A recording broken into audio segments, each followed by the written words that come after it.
সবাই যদি মাঠে চলে আসে তাহলে বাইরে রেখে দেবে। আমি 5 বছরের ফল নওশাদ সিদ্দিকী এবং তার সহযোদ্ধা আপনারা সবাই আপনাদের চেষ্টায়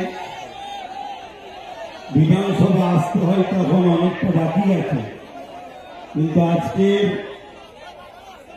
এই শহীদ মিনারের ময়দানে আপনারা যেভাবে প্রোগ্রাম ধুলো উড়িয়ে দিয়েছেন, সামনে 26-এ জিত আপনাদের অলরেডি হয়ে গেছে। আপনাদের এতটুকুই বলবো, আমার স্বপ্ন কিন্তু ব্রিগেড ছিল যে 5 বছর পর কমসে কম ব্রিগেড খেলা হয়, কিন্তু এই স্বপ্ন এখনো ভেঙে দিইনি। সেনাবাহিনী বন্ধুরা বলেছে তিনাদের প্রোগ্রাম চলছে, নিশ্চয়ই মাইক বাবা আছে দেখছে,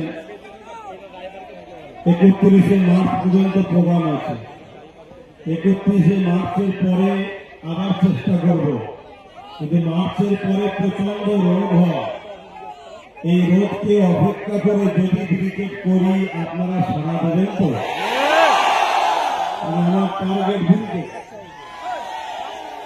রেকর্ড হয়েছে 21-এ, ওই ক্রিকেটের রেকর্ডকে আবার ভাঙবো আমরা।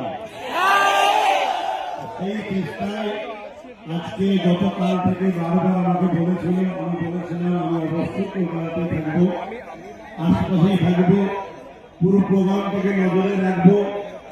আমি দেখতে চাই যে নওশাদ সহ তার সহযোদ্ধারা 5 বছর কি করলো, তবে কি করেছে বাংলার প্রতিটা অলিতে গলিতে কান পাতলে বোঝা যায়।